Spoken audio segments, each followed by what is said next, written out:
स्वागत है गुरुजी आपका इस चैनल में। आजकल हमारे देश में ना धर्म, रिलीजन, इनको डिफरेंशिएट करने वाले लोग काफ़ी बैठे हैं। डिप्रेशन और एंजाइटी के बारे में हमारे अध्यात्म, हमारी स्पिरिचुअलिटी में क्या कहा गया है और इससे कैसे आप कंट्रोल कर सकते हैं? चीज़ों को पहली बात तो आत्महत्या को बिल्कुल गलत कहा, क्योंकि हमारे यहाँ शास्त्रों में यह है कि जो आत्महत्या करता है उसको प्रीति योनि की प्राप्ति होती है। ये जिंदगी मुझे कितनी सुंदर मिली है और इसको हम आत्महत्या करके गवा दें। जब हम कहते हैं ना गीता का ज्ञान, गीता आपको हर चीज़ सिखा देती है। देखिए, गीता का ज्ञान अर्जुन कोई साधारण तो थे नहीं, बिल्कुल। और भगवान कृष्ण ने अपने मुखारबिंद से स्वयं सुनाया। आजकल एक जनरलाइज कर देते चीज़ों को कि मर्द रोते नहीं है, जो रो दिया वो मर्द नहीं। अध्यात्म से जुड़ा है तो हर चीज़ से डरेगा, वरना तो उन्हें अपने माँ बाप की इज्जत का भी डर नहीं। कुंभ की मान्यताएं क्या है और उसका महत्व क्या है? देखिए, कुंभ हमारे यहाँ कुछ लोगों को अगर आप शिक्षा देना चाहेंगे जो लोग डिप्रेशन एंजाइटी में रहते हैं। देखिए, मेरी दृष्टि से केवल यही है कि नमस्कार दोस्तों, मैं सुशील शर्मा आपका स्वागत करता हूँ हमारे नए पॉडकास्ट में।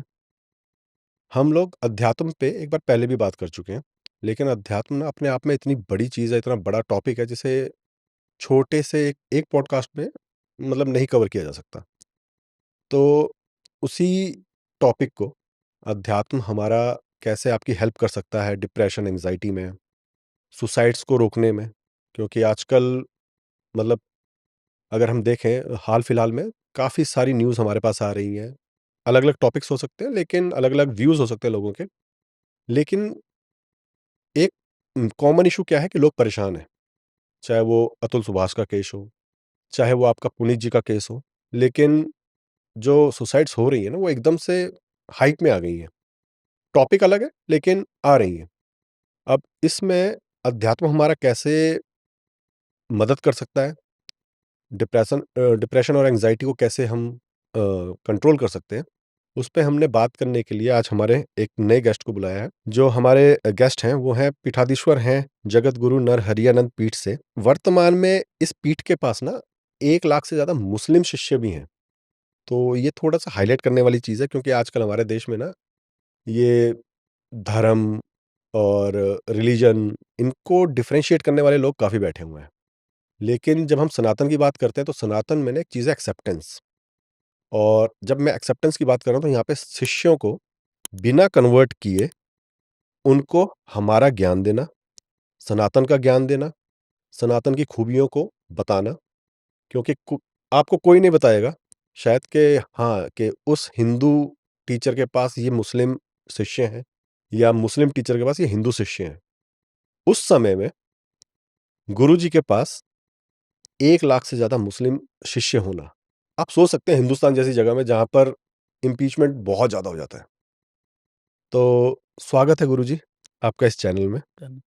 सबसे पहले मेरा सवाल यही है कि डिप्रेशन और एंजाइटी के बारे में हमारे अध्यात्म, हमारी स्पिरिचुअलिटी में क्या कहा गया है और इससे कैसे आप कंट्रोल कर सकते हैं? देखिए, हमारे यहाँ शास्त्रों ने हर प्रकार के विषयों को सुलझाने का काम किया है। जी। और जिस प्रकार से वर्तमान में जो स्थितियाँ बन रही हैं, और वो केवल इस कारण से व्यक्ति की जब मनोवृत्ति आगे बढ़ती है, और जब हम अपने चीज़ों को आगे बढ़ाने के लिए कुछ कार्य करते हैं, और जब वो मेरा काम पूरा नहीं हो पाता है, तो कहीं न कहीं से हम उसमें विफल होने लगते हैं। और जब विफल होते हैं तो ऐसी चीज़ें हमारे जीवन में आती हैं। कुछ घर के मुद्दे होते हैं, बिल्कुल। कुछ बाहरी सम्मान प्रतिष्ठा से लोग अपने आप को जोड़ लेते हैं कि इसमें हमारा सम्मान है। तो ऐसा कहीं न कहीं से आदमी से घटना को अंजाम देता है। लेकिन शास्त्रों ने इन चीज़ों को, पहली बात तो आत्महत्या को बिल्कुल गलत कहा, क्योंकि हमारे यहाँ शास्त्रों में यह है कि जो आत्महत्या करता है उसको प्रीति योनि की प्राप्ति होती है। बिल्कुल। हमारे यहाँ 84 लाख योनियाँ हैं, उन 84 लाख योनि में प्रीति योनि है। तो जो आत्महत्या करता है वो प्रीति योनि में जाता है। तो प्रीति योनि में जब व्यक्ति जाएगा तो उसके पास 5 तत्व नहीं रहते हैं। एक तत्व बचता है, वो है वायु तत्व। वायु तत्व। तो जैसे कि श्रीमद् भागवत में गोकर्ण का और प्रसंग आता है, जिसमें उन्होंने अपने भाई धुंधकारी को भागवत सुना करके, क्योंकि वो वेश्याओं के चक्कर में पड़ गया, वेश्याओं ने उसको अंगारे दे करके मार दिया, तो अकाल मृत्यु हुई। बिल्कुल। तो अकाल मृत्यु होने के बाद वो प्रीत बना। हाँ जी। इसके बाद उसको अध्यात्म की दृष्टि से भागवत सुनाकर उसको मोक्ष किया गया। उसी प्रकार से आपने देखा होगा, जब जरासंध का भाई शिशुपाल जब भगवान रुक्मिणी को हरण करके ले आए, और शिशुपाल पहले से वहाँ पर बैठा था बारात लेकर के कि रुक्मिणी के साथ विवाह हम करेंगे, क्योंकि रुक्मिणी के भाई ने तय कर दिया था, वो बिल्कुल। बारात लेकर के आ गया था। लेकिन जब भगवान कृष्ण रुक्मिणी को हरण करके लेके चले गए, तो उसको लगा अब मैं आत्महत्या कर लूँ। ऐसी ज़िंदगी जी कर के मैं क्या करूँगा? मेरी सम्मान चला गया, मेरी प्रतिष्ठा चली गई, मैं इन बैंड बाजों के साथ यहाँ पर आया विवाह करने के लिए, अब इनको लेके वापस जाएँगे, लोग वहाँ क्या कहेंगे? मुझे जीने नहीं देंगे। तो ऐसी स्थिति में वो आत्महत्या करने के लिए चला कि मैं ऐसी ज़िंदगी से जीने से अच्छा है कि मर जाएँ। उस वक़्त जरासंधु आया। जरासंध ने कहा, "मेरे भाई क्या कर रहे हो तुम? मुझे देखो, मैंने 17 बार कृष्ण से चढ़ाई की और 17 बार हार के बैठा। लेकिन मैंने हार नहीं माना। एक बार नहीं 17 बार मैं हारा कृष्ण से, लेकिन फिर भी मैं ज़िंदा हूँ। मैंने आत्महत्या नहीं की, मुझे भी मर जाना चाहिए। लेकिन मैं हार ही नहीं माना और 18 बार जब हुआ तो कृष्ण छोड़ कर के भाग गया। कृष्ण जो है द्वारकापुरी को छोड़कर मेरी जीत हो गई। तो मेरे भाई आत्महत्या करने की ज़रूरत नहीं। उसी प्रकार के शास्त्रों में बहुत जगह श्रीमद् भागवत में है, गीता में कितने बार कहा कि भई आप कर्म करो। आप उसकी चिंता ही मत करो कि मैंने किया या मैंने किया। भगवान ने कृष्ण ने अर्जुन को खूब समझाया, जब कहा कि ये मेरे दादा हैं, ये ताई हैं, ये चाचा हैं, ये फूफा हैं, ये मामी हैं, इनको मार कर के हम क्या करेंगे? भगवान ने कहा ये सब मरे हुए लोग हैं। तुम्हारा क्षत्रिय धर्म है युद्ध करना। तुम केवल युद्ध करो। तुम ये मत देखो कितने बार तुम्हारे चाचा-चाची बने होंगे, कितने बार तुम इसके चाचा-चाची बने, दादा-दादी बने। ये सब चीज़ें प्रकृति का चलता आया है। आप अपना कर्म करो। तो भगवान ने वहाँ पर कर्म की शिक्षा दी। तो जब आप ये चीज़ को मान बैठते हो कि मैं ही करता हूँ, मैं ही भोगता हूँ, तब कहीं न कहीं से दिमाग में चीज़ें आने लगती हैं कि अरे मेरा ऐसा हो जाएगा, तो मेरा ऐसा हो जाएगा, मेरी प्रतिष्ठा चली जाएगी। फिर आदमी उसमें या मुझे ये चीज़ को चाह रहा था, वो मुझे प्राप्त नहीं, उसको कोई दूसरा ले गया। तो ऐसी स्थिति में जब व्यक्ति पढ़ता है, तो दिमाग में टेंशन आता है। और शास्त्र क्या है कि शास्त्र अगर अध्ययन आप करते हो, तो वो जो जो दिमाग में टेंशन होता है, उस टेंशन को शास्त्र निकाल देते हैं। तो ये व्यक्ति जो समझ जाता है, कितने ऐसे कार्य हैं जो कई लोग जो है इसमें आए कि हम अब आत्महत्या कर ही लेंगे, परंतु शास्त्रों का जो अध्ययन करता रहा, गुरु सानिध्य में रहा, गुरु के चरणों में रहा, वो पढ़ कर के वो बता दिया कि नहीं, नहीं, ये बेकार की चीज़ें हैं, हमको ये अमूल्य चीज़ मिला, पंच तत्व है रचित अधम शरीरा। भगवान कहते हैं 84 लाख योनियों में बड़े भाग से मानव शरीर मिलता है। बड़े भाग मानो तन पावा, सुर दुर्लभ सद ग्रंथन गावा। जो चीज़ बड़े भाग से प्राप्त हुई हो, जो देवताओं को भी दुर्लभ हो और वो चीज़ मुझे प्राप्त अनायास हुई हो, अगर वही हम का नाम से गधा बन जाते, नाली के कीड़ा बन जाते, तो क्या कर पाते? आज हम का नाम से बोल पा रहे, आज हम सत्संग कर पा रहे, आज हम अच्छी-अच्छी चीज़ें देख पा रहे। ये ज़िंदगी मुझे कितनी सुंदर मिली है और इसको हम आत्महत्या करके गँवा दें। क्या मतलब? आप उसको हार नहीं मानना चाहिए, शास्त्रों का अध्ययन करके आगे बढ़ना चाहिए और ये नहीं कि वो व्यक्ति आगे बढ़ गया तो कैसे बढ़ गया? उसकी आप सैंक करो। ये मत सोचो, लोग क्या करते हैं कि हमारे घर में लाइट नहीं है, हमारा अंधेरा पड़ा, लेकिन पड़ोसी घर में क्यों जल रही? तो लोग क्या करते हैं कि पड़ोसी का तार काटने की कोशिश करते हैं। लेकिन वही काम अगर आप अपना तार जोड़ने में समय लगा दो, भाई आप खतरा उतनी मोल ले रहे हो, जितना तार काटने में खतरा है, उतनी तार जोड़ने में खतरा है। तो भाई आप अपना तार जोड़ो जा करके ना, दूसरे पड़ोसी का क्यों काटने जा रहे हो? अच्छा, जब आप अपना तार जोड़ दोगे तो निश्चित है कि करंट आपके घर में आ जाएगा, बिल्कुल। आपके घर में भी रोशनी हो जाएगी। तो वो अच्छा है कि दूसरे पड़ोसी का काटना अच्छा है? तो हम आज क्या है कि इसी चीज़ में परेशान होकर के विफल हो जाते हैं और विफल होने के बाद परिणाम ये स्वरूप होता है कि हम फिर डिप्रेशन में चले जाते हैं, टेंशन में चले जाते हैं और आत्महत्या की स्थिति में पड़ जाती है। इसलिए अध्यात्म को हमेशा रखना चाहिए अपने साथ में, शास्त्रों को अध्ययन करना चाहिए, पढ़ना चाहिए। बहुत सारी चीज़ें ऐसी हैं, आपने देखा होगा कि जो अध्यात्म से जुड़े हुए लोग हैं, वो 99% ऐसे लोग होंगे कि मस्त रहते हैं। कोई 1% मैं नहीं कह सकता हूँ, जो बिल्कुल जिसने ज्ञान नहीं केवल भेष ही रखा होगा और ऊपर से केवल अध्यात्म की चिंतन करता होगा, उसके अंदर चीज़ नहीं जा रही होगी, वही ऐसी घटना घट सकता है। लेकिन अध्यात्म में जुड़ने वाला व्यक्ति बहुत मस्त रहता है। उसके पास कुछ नहीं है, तो भी मस्त है, बहुत कुछ है, तो भी मस्त है, क्योंकि वो संपत्ति सब रघुपत की आई। वो भगवान की संपत्ति मान के चलता है कि हम मेरे पास गाड़ी है, मेरे पास बंगला है, मेरे पास मठ है, मेरे पास फलाना है, ये सब मेरा नहीं है, भगवान का है। तो चला भी जाएगा तो भी भगवान का गया, ज़्यादा आ गया तो भगवान का आया। तो जब ये वृत्ति हम मान बैठते हैं कि सब भगवान का है, तो फिर टेंशन ही मुक्त। लेकिन जब यह समझ लेते कि मैंने कमाया, मैंने ऐसा किया, मैंने वैसा किया और ये चला जाएगा, ये लोग ले जाएँगे, तो मैं क्या होगा, मैं कंगाल हो जाऊँगा। तो ऐसी स्थिति में जब प्रतिष्ठा व्यक्ति अपने से जोड़ लेता है, 2 चीज़ें हैं, आत्महत्या की एक प्रतिष्ठा और एक अपनी बात ना हो पाना, जो मैं चाहता हूँ, वो मेरा ना हो पाना, मैं अगर किसी से प्यार करता हूँ मान लो बाय द वे, वो प्यार मुझे नहीं मिला और वो मेरे ही सामने दूसरा जा रहा है उसके साथ। तो ऐसी स्थिति में व्यक्ति क्या करता है? ये नहीं सोच पाता है कि ये तो जीवन है। कितने लोग आएँगे, कितने लोग जाएँगे, ज़रूरी थोड़ी सी की ज़िंदगी उसी से टिकी है। अरे हो सकता है तुम्हारे भाग्य में नहीं हो, विधाता ने उसको नहीं लिखा हो। तो इस चीज़ को दिमाग में ये रखना चाहिए, वो आपके भाग्य की चीज़ है ना, आपने चाहा अलग विषय है, कर्म आप करते रहिए। हो सकता है उसकी जगह उससे अच्छा भी मिल जाए, ये भी तो हो सकता है। बिल्कुल, तो हम कभी ये ना सोचें, आप अपने नीचे वालों को देखिए ना, हमको 2 आँखें दी, कितनी सुंदर आँखें हैं, लेकिन किसी के पास दोनों आँखें नहीं। दोनों आँखें नहीं, बिल तो वो तो हमसे नीचे है ना। बिल्कुल, हमारे पास जो है पूरा अंग बढ़िया, किसी के पास दोनों पैर टूटे हुए, तो वो तो हमसे नीचे, बिल हम उससे बहुत अच्छे हैं। बिल्कुल, तो ऐसे लाखों लोग हैं जिनके पास आँखें नहीं है, जिनके पास पैर नहीं है, जिनके पास नाक नहीं है, कान नहीं है, बहुत सारे अंग नहीं है, लेकिन फिर भी वो जी रहे हैं। अगर वही व्यक्ति कहे कि भैया तुम्हारे पास 2 आँख हैं, 1 हमको दे दो, आप दोगे क्या? इतनी अमूल्य चीज़ है कि आप नहीं दे सकते हो। बिल्कुल, तो आपके पास भगवान ने इतना सब कुछ दिया है और आपसे नीचे वाले बहुत लोग हैं, लाखों की संख्या में, जिनके पास कुछ नहीं है। तो आप उनको देखो ना भाई, कि ये इनसे तो मैं श्रेष्ठ हूँ, इनसे तो मैं अच्छा हूँ। तो जब ऐसी वृत्ति हम बना लेंगे, ऐसी में मानसिकता रख लेंगे, सोच रख लेंगे, तो निश्चित रूप से आप उभर जाओगे और टेंशन में जाओगे, आत्महत्या से बच जाओगे। अब इसमें आता है कि जब हम कहते हैं ना गीता का ज्ञान, गीता आपको हर चीज़ सिखा देती है। लेकिन उसको सीखने का सही तरीका क्या है, ये जानना बहुत ज़रूरी है क्योंकि एक एक कहानी है जहाँ पे जब अभिमन्यु जब वीर गति को प्राप्त होते हैं और अर्जुन और कृष्ण जब आते हैं, देखते हैं, तो अर्जुन लिपट-लिपट के अभिमन्यु से रो रहे थे और कृष्ण जी हँसते हैं वहाँ पे और युधिष्ठिर पूछते हैं कि कृष्ण आप हँस रहे हैं और यहाँ मेरा भतीजा जो है वो वीर गति को प्राप्त हुआ। तो वो कह रहे थे कि ये अर्जुन को ना मैंने अभी इतनी देर लगा के अभी कुछ ही दिन पहले गीता सुनाई थी पूरी, पूरा सार दिया था और ये फिर भी लिपट-लिपट के रो रहा है कि इसको समझ ही नहीं आई या तो गीता। तो जब अर्जुन को समझ नहीं आई और वो तब भी रो के इंसान की प्रवृत्ति अलग क्या है? मतलब अगर उसे दुखी होना है तो वो दुखी होगा ही होगा। फिर वो नहीं समझ पाता है कि गीता का सार क्या है? तो सही तरीका क्या है गीता को समझने का? ताकि इंसान अपनी ज़िंदगी में उसके विचारों को, उसकी शिक्षाओं को उतार पाए। देखिए, गीता का ज्ञान अर्जुन कोई साधारण तो थे नहीं बिल्कुल, और भगवान कृष्ण ने अपने मुखारबिंद से स्वयं सुनाया। मान लो बिल्कुल, जैसे जो भगवान ही जिसको स्वयं सुना रहे हों, मतलब जैसे आज के समय पे हम सुनाएँगे, आप सुनाएँगे, कोई दूसरा साधु सुनाएगा। तो मेरे सुना और जो रचयिता है गीता का, वो बिल स्वयं सुना रहा है, पारब्रह्म परमात्मा है। तो उस समय अगर गीता का ज्ञान अर्जुन के दिमाग में नहीं घुस रहा है, तो इसका क्या समझाएगा? इसका केवल एक ही कारण है कि देखिए, जब हम मृतलोक में आते हैं, तो इसको आप उस ढंग से मत लीजिए कि अर्जुन को गीता का ज्ञान नहीं हुआ, हाँ, ऐसा नहीं है। अर्जुन को गीता का ज्ञान पूरा था।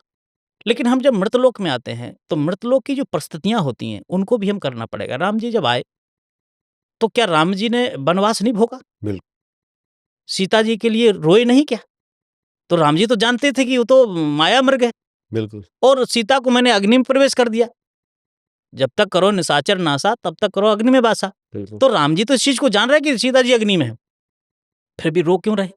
हे खगमृग हे मदकर्षणी तुम देखी सीता मृगनयनी खंजन शुक्ल कपोल मृमीना मधुपन कर कोकला प्रवीणा। मृगा को देख करके चिल्लाने लगते हैं, तूने मेरी सीता को देखा क्या? बिल तुम्हारे जैसी मेरी सीता थी, तुम्हारी जैसी आंख मेरी आँखें सीता की थी, बिल्कुल। तुम्हारी जैसी कोयल की आवाज सुन करके तुम्हारे जैसी आवाज मेरी साँप सीता को की। देख के कहते थे तुम्हारे जैसी हाँ, छुट्टी थी। तो इस प्रकार की चीजें पारब्रह्म परमात्मा कर रहा है, तो क्या भगवान को ज्ञान नहीं है? बिल्कुल, वो तो ब्रह्म है, वो तो साक्षात परमात्मा है, फिर वो क्यों रो रहे हैं?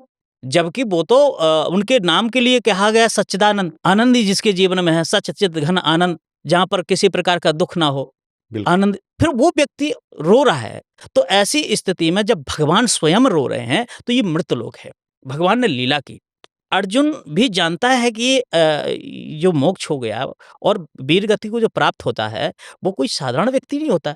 अर्जुन बिल्कुल, इस चीज़ को जानता है, क्षत्रिय और गीता का ज्ञान उन सुना है कि हम क्षत्रिय हैं और क्षत्रियों के लिए वीर गति प्राप्त होना, ये सौभाग्य की बात होती है। बिल्कुल, और यह अर्जुन को भी पता है कि मेरे बेटे को वीरगति प्राप्त हुई और वो ऐसे कायर के तरीके से नहीं मरा कि भाग गया हो, पीछे से लोगों ने वार करके मार दिया हो। लड़ते-लड़ते मरा और एक नहीं, कई योद्धा हूँ। ऐसे ही ऐसे योद्धा जहाँ पर महाराज स्वयं गुरु जी रहे हों, हैं? बिल्कुल, एक से एक धुरंधर और उनको घेर करके सैकड़ों योद्धा अगर मार रहे हैं, फिर भी उसने युद्ध किया। ये तो मतलब सम्मान की बात है। तो लेकिन अर्जुन का पुत्र है वो, आप समझिए बात को। अगर अर्जुन वहाँ पर विलाप नहीं करेगा, नहीं रोएगा, प्रकृति क्या कहेगी? बिल्कुल, लोग क्या कहेंगे? बिल्कुल। कि इतना निष्ठुर बाप को नहीं बनना चाहिए। फिर तो बाप और बेटे के संबंध में भी तो कहीं न कहीं से संदेह पैदा हो सकता है ना, कि मतलब क्या बाप ही चाह रहा था मरवाना? और शायद यही फ़र्क आता है नर और नारायण का, क्योंकि नारायण तो सिर्फ़ अर्जुन के पुत्र के वीरगति प्राप्त होने पे नहीं रोए, वो भीम के पुत्र की वीरगति प्राप्त होने पे भी हँसे थे। ठीक बात, वो वहाँ पे भी हँसे कि भई कर्ण का जो हथियार है, वो खत्म हो गया। खत्म हो गया। अब क्योंकि भगवान देख रहे हैं कि किससे क्या होना, और कई जगह भगवान खुद रोए हैं। बिल ऐसा नहीं कि भगवान नहीं रोए, अर्जुन की बात छोड़ दो। कृष्ण कन्हैया कई जगह पर रोए हैं। राम जी तो आपको हमने बता ही दिया। बिल्कुल, तो ऐसी स्थिति में परिस्थितियाँ, अब क्योंकि वहाँ पर उन्होंने गीता का ज्ञान का उन्हें दिखाई दे रहा है, लेकिन ये सत्य है कि अर्जुन को भी पता है इस बात का, लेकिन अर्जुन कोई साधारण व्यक्ति नहीं है। वो भी भगवान के पार्षद हैं और भगवान के साथ रहने वाले हैं। पर अगर वो वहाँ पर नहीं रोते, तो लोग क्या कहते? बिल्कुल, क्या पिता और पुत्र के प्रेम में धब्बा नहीं लगता? लोग ये भी तो कह सकते थे, लगता है अर्जुन ही मरवाना चाह रहा था। बिल देखो रोया तक नहीं, हँस रहा, तो वहाँ अर्जुन नहीं हँस सकता है ना, बाप है। तो बाप की अपनी एक भूमिका है। लेकिन कहो कि वहाँ पर अर्जुन विमोह हो गए, ऐसा नहीं है। अंदर से वो इसी आप वो तो छोड़ दो, द्रौपदी के जब पाँचों बच्चे मारे गए, हाँ जी, अश्वत्थामा ने गला काट के चले गए और अर्जुन वध करने के लिए खड़े हैं वहाँ बिल्कुल, पर अश्वत्थामा का। बिल्कुल, तो क्या किसने रोका? द्रौपदी ने रोका कि नहीं, नहीं इनका वध मत करो। क्यों? एक माँ के 5-5 बेटे मारे गए हों, क्या कोई माँ ऐसा कर सकती है? आज एक माँ का कोई बाप बेटा मर जाता है, कुछ हो जाता, तो कहती है कि जब तक इस मरेंगे तब तक हम शांत नहीं बैठेंगे। बिल्कुल, माँ यही बोलती है ना, बिल सरकार से गुहार लगाती है कि नहीं इसको सज़ा दिया जाए, ये किया जाए, वो किया, लेकिन एक वहीं पर द्रौपदी के 5-5 बेटे मारे जाते हैं और अर्जुन जब मारने के लिए तैयार होते हैं अश्वत्थामा को, तो रोक देती हैं द्रौपदी। बोले नहीं, क्यों? बोले कि जो पीड़ा मुझे हो रही है, वो पीड़ा इनके माँ को ना हो। गुरु की गुरु माँ को ना हो। गुरु माँ, और हमारे पास तो 5 पति हैं, बिल पर उनका तो पति भी मर गया, वो किसके सहारे रहेगी? ये सनातन है हमारा। बिल यही सनातन संस्कृति है कि हम दूसरों के दया करते हैं दूसरों के प्रति। हम बिल्कुल, अपने कष्ट भूल जाते हैं। यही सनातन की महिमा है और यही सनातन की विशेषता है। लोग जो है अपने कष्टों को भूल जाते हैं और दूसरे के कष्टों को, "जे न मित्र दुख होए दुखारी तिन्हे बिलोकत पातक भारी, निज दुख गिरसम रज कर जाना, मित्रक दुख रज मेर समाना।" तो ये हमारी संस्कृति है, इसलिए हमारी संस्कृति परमार्थ की संस्कृति कही गई है। हम दूसरों के हित के लिए ज़्यादा कार्य करते हैं। तो कहीं न कहीं से अर्जुन वहाँ पर अगर रोए हैं, तो इसलिए नहीं रोए हैं कि मतलब हमारा बेटा मर गया या हम उसके वशीभूत हो गए। अगर ऐसा होता तो वो भी तो आत्महत्या कर सकता था ना अर्जुन, कि मेरे जीने का क्या मतलब है, मेरा तो उतना होनहार बेटा मर गया। लेकिन नहीं, वहाँ भी उतना रोना अर्जुन के लिए ज़रूरी था और भगवान का भी यहाँ पर इतना कहना ज़रूरी था कि मैंने गीता पढ़ाया, गीता का ज्ञान दिया। अगर गीता का ज्ञान नहीं होता तो अर्जुन युद्ध नहीं करते। बिल्कुल, भई अपने ताऊ को कौन मारता? कर्म नहीं करते। आप विचार करो, जो का नाम से भीष्म पितामह की गोद में लड़का लेटा हो, जो जिसने गुरु द्रोणाचार्य जी से शिक्षा ली हो और वो सामने बाण पे बाण मारा जा रहा, छन्नी कर दिया मार के। बिल तो क्या कोई कर सकता था ऐसा? वो गीता का ज्ञान ही करवाया है। बिल्कुल, और वो गीता ज्ञान ऐसा नहीं कि मतलब उसमें निर्दयता भर दी, नहीं, कर्तव्य करवाया है। वहाँ पर वो कर्तव्य भगवान ने यही कहा कि तू क्षत्रिय है और क्षत्रिय का काम है कायरों का नहीं। सामने कौन खड़ा है ये मत देख तू, वर्तमान तेरा कर्म क्या है? और व्यक्ति जब अपना कर्म करता है, अपना धर्म पर रहता है, तो निश्चित रूप से उसकी विजय प्राप्त होती है। इसलिए यहाँ पर ये अध्यात्म की दृष्टि से भी देखा जाए, तो भी यहाँ पर अगर अर्जुन चाहता तो आत्महत्या कर सकता था। लेकिन नहीं, उसने भी वहाँ पर आत्महत्या नहीं की, लेकिन उसकी जो रोना है, वो रोना इसलिए हुआ कि वो पिता और पुत्र का एक संबंध है। यहाँ पे ये टॉपिक ना छेड़ना इसलिए भी ज़रूरी था कि लोग ना आजकल एक जनरलाइज़ कर देते हैं चीज़ों को कि मर्द रोते नहीं हैं, जो रो दिया वो मर्द नहीं। लेकिन जो साइकोलॉजिस्ट होते हैं ना, वो कहते हैं कि रोने से ना आपके अंदर के जो भाव हैं, वो हल्के हो जाते हैं। मतलब ठीक, कोई रोने वाला मिल जाए, मर्द मर्द भी जो अर्जुन रो पड़े तो हम तो बिल्कुल, वो नर हैं, बिल्कुल, इनकी वजह से नारायण है, तो हम तो तुच्छ हैं, बिल्कुल। तो रोना चाहिए। ऐसा नहीं आप परेशान हो तो किसी के कंधे पे रो लो, अकेले रो लो, लेकिन रोने से आपके जो भाव है ना वो हल्के हो जाते हैं। दूसरा, आप जिस पीठ से आते हैं वो तुलसीदास जी के भी गुरु रहे हैं। बिल्कुल, अब एक समय ऐसा भी था जब तुलसीदास जी बहुत डिप्रेशन में थे। उनकी बीवी छोड़ गई थी, सब कुछ और हर तरफ से सिर्फ तिरस्कार मिल रहा था। उन परिस्थितियों से निकल कर उन्होंने रामचरितमानस को लिखा, मतलब हनुमान चालीसा जैसी गाथा लिखी। तो आप इस चीज़ पे थोड़ी-सी दृष्टि डालिए कि सनातन किस तरह मदद करता है जब आप डिप्रेशन में होते हैं और उससे निकलने में वो कैसे आपकी मदद कर सकता है? देखिए, गोस्वामी तुलसीदास जी को जिस स्थिति पर उनका जन्म हुआ, जन्म की कहानी आप जानते हैं कि कैसे जन्म हुआ, इसके बाद तुरंत उनके माता-पिता मर गए। बिल्कुल, राम बोला शब्द उन्होंने उच्चारण किया। बिल्कुल। अब यहाँ पर हम एक बात को क्लियर कर दे रहा हूँ कि जो बालक जन्मते ही राम बोला हो, बिल्कुल। कुछ चीज़ें हमारे शास्त्रों में मिलावट की गई हैं। इस चीज़ को आप समझिए। जो बालक जन्मते ही राम बोल रहा हो, वो क्या पत्नी के विरह में ऐसा हो सकता है? ये भविष्य में हो ही नहीं सकता कभी। लोगों ने इस चीज़ को बिधमंगल की कथा को तुलसीदास जी से जोड़ दी अच्छा, कि वो इतना विरह कातर हो गए पत्नी के प्रेम में और वो उन्होंने साँप से साँप लटक से लटक लटक के गए और मुर्दे को नौका बना करके जमुना जी पार कर गए। हाँ बहुत जी, सारी चीज़ें कथा हैं, ठीक है। भक्तों के भाव हो सकते हैं और एक दूसरी बात हर चीज़ व्यक्ति सब कुछ जानकार नहीं हो सकता। जैसे हम हैं, ज़रूरी नहीं कि सारे शास्त्रों का मैं ज्ञाता हूँ। ज़रूरी नहीं हर व्यक्ति हर शास्त्रों का ज्ञाता हो सकता है, कहीं कोई समुंदर है ये तो पूरा। समुंदर है, "या रहस्य रघुनाथ कर बेग न जाने कब जो जाने रघुपति कृपा सपने मोह न होय।" कहीं हो सकता है। पर मेरी अपनी मानसिकता है, अपनी सोच है कि जो जन्मते ही भगवान का नाम स्मरण कर रहा हो, जिसके मुख से राम निकला हो और भगवान राम के लिए कहा गया कि जहाँ राम तहाँ काम नहीं और जहाँ काम नहीं राम, तुलसी कबहू की रह सके रज रवनी एक ठाम। एक साथ रात्रि और सूर्य नहीं दिन नहीं हो सकता। दिन आएगा तो रात्रि गायब हो जाएगी, रात्रि आएगी तो सूर्य गायब हो जाएगा, दिन गायब हो जाएगा। दोनों एक साथ संभव ही नहीं। तो ऐसी स्थिति में जहाँ राम है तहाँ काम नहीं आ सकता, वासना नहीं आ सकती बिल्कुल, और जहाँ वासना है वहाँ भगवान नहीं आएँगे, राम जी नहीं आएँगे। बिल्कुल, तो ऐसी स्थिति में जिसके मुख में राम प्रगट जन्मते ही हो, तो उसके जीवन में वासना कैसे आ सकती है? ये सोचनीय बात है। बिल चलो एक पहलू मैं मान भी लेता हूँ एक विषय, एक बार के लिए चलो आ गया। जीवन है, कब पलट जाए, कब क्या हो जाए, वृत्ति कब बदल जाए क्योंकि गोस्वामी तुलसीदास जी ने ही लिखा कि ज्ञानी भगत श्रवण त्रिभुवन पथ कर जान, ताह मोह माया नरी पामर करें गुमान। और फिर यहीं तक नहीं रुके, स्यो बिरंच के मोही, ब्रह्मा और शिव को भी लपेटा। स्यो बिरंच के मोही को है बपरान और असजिए जान भजो मुनि मायापति भगवान। ऐसा जान करके भगवान राम का स्मरण करना चाहिए, वही इस माया से बच सकता है, बाकी कोई बचने वाला संसार में है नहीं। बड़े-बड़े ऋषि मुनि अब मतलब ब्रह्मा विष्णु को जब समेट दिया तो बिल्कुल, बाकी की बात ही करना बेकार है। बिल्कुल, लेकिन अगर गोस्वामी तुलसीदास जी मोहित होकर के जाते भी हैं, तो ज्ञान किस किस प्रकार का प्राप्त हुआ? उसने क्या कहा? ये थोड़ी-सी कहा कि आप मेरे पीछे क्यों चले आए, अब घर गृहस्थी देखो जा करके, हैं? अगर आप खेती किए होते इतना मन लगा के तो पैदावारी बढ़ जाती। बिल्कुल, ऐसा तो नहीं कहा। बिल्कुल, उन्होंने क्या कहा कि आप जितना प्रेम मेरे से कर रहे हो, यही प्रेम परमात्मा से किए होते, तो तुम्हारा कल्याण हो गया होता। बिल्कुल। कभी-कभी क्या होता, जैसे यहाँ पर ऐसा नहीं कि पत्नी ने बहुत ज्ञान में भर कर के ऐसा बोला। ऐसा बोला। जैसे हम कभी ऊब करके भी आपसे बोल गुस्से सकते में, हैं, हाँ, गुस्से में भी बोल सकते हैं, "अरे! क्या तुम मेरे पीछे पड़े रहते, यार ऐसा करते, ऐसा का हो जाता।" तो उसी प्रकार से भी हो सकता है उनकी पत्नी ने वही भाव में कर दिया हो, कि जब वासना से वो ना हो क्योंकि हर समय वासना हर व्यक्ति के साथ नहीं रहती। बिल्कुल, ये तो कभी आती है और कभी चली जाती है।